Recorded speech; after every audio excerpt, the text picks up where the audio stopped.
Hello chicos, buenos días, bienvenidos a un nuevo video. El día de hoy vamos a hablar sobre la lengua romance, no sin antes recordar y mencionar un poco sobre el origen de la lengua castellana. Recordemos, el origen del castellano. Entonces, recordemos que fue en la península ibérica, hace 6.000, 4.000 años antes de Cristo. Recordemos que antes de Cristo contamos los números de mayor a menor. El hombre Cro-Magnon evolucionó en Vasconia y dio lugar al hombre vasco. Hacia el año 800 a.C., los celtas comenzaron a invadir el centro y noreste peninsular, y antes de la llegada de los romanos, la península ibérica estaba habitada por los iberos, los celtas, los vascones y los tartesos. Llegan los romanos en el año 218 a.C. al norte de la península ibérica. Entonces los romanos trajeron su civilización más avanzada, sus costumbres y su lengua en latín, pero no el latín clásico de las personas cultas, sino el latín vulgar que utilizaban los soldados y la gente normal. A través del latín aprendimos muchas palabras griegas llamadas helenismo: cirugía, estómago, melancolía, comedia, escuela, pedagogo, ángel, evangelio, cementerio, monasterio y otras más que vienen del latín. Las lenguas existentes desaparecieron menos al el vascuence o euskera. De todas formas, todavía quedan en la actualidad palabras de origen prerromano: barro, cabaña, cerveza, salmón, carpintero, conejo, charcas y perro.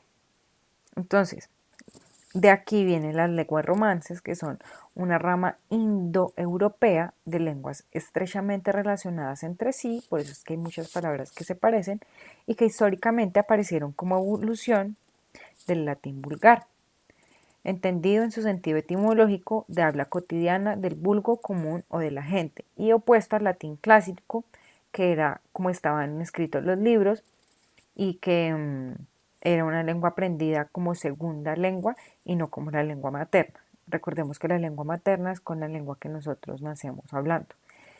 Y para quienes no saben qué es vulgar, la palabra vulgar es una expresión indecente, inapropiada u ofensiva.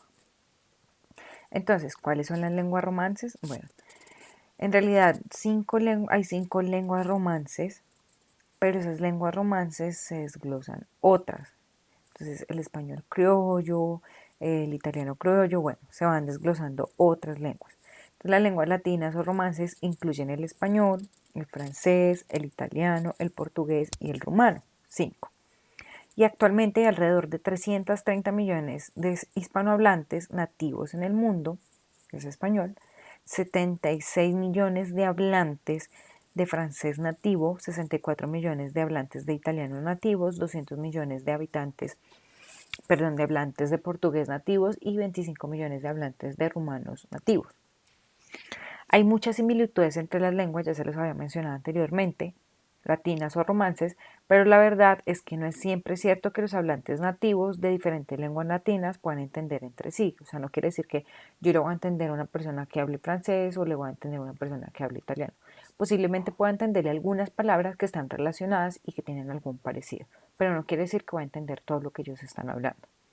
Lo que sí se nos facilita a nosotros es aprender a hablar otros idiomas de las lenguas romances, porque la gramática es igual. Entonces, todas las lenguas latinas romances, tienen una clara similitud al latín y se pueden evidenciar analizando la lengua hablada en el Imperio Romano, que comparten gran parte del mismo vocabulario básico y diversas estructuras gramaticales parecidas, lo que les estaba mencionando anteriormente, aunque con cambios fonológicos. Cuando hablamos de cambios fonológicos, hablamos del sonido. Fono, sonido. Lógicos, pues de la lógica. Siendo hispanohablante, estás familiarizado con la gramática y el vocabulario de una de las lenguas latinas o romances más habladas, y esto es una ventaja para aprender otra. Pues exactamente lo que les estaba mencionando anteriormente. Detectarás similitudes y serás capaz de hacer predicciones más precisas que alguien que no conoce ninguna lengua romance, que es como las personas del inglés se les va a dificultar pues entender algunas palabras del español si no las saben. Entonces, chicos, digamos que aquí hicimos un resumen de las lenguas romances, pues realmente es todo lo que debemos decir porque ustedes ya conocen de dónde viene el castellano y pues de dónde vienen las lenguas romances.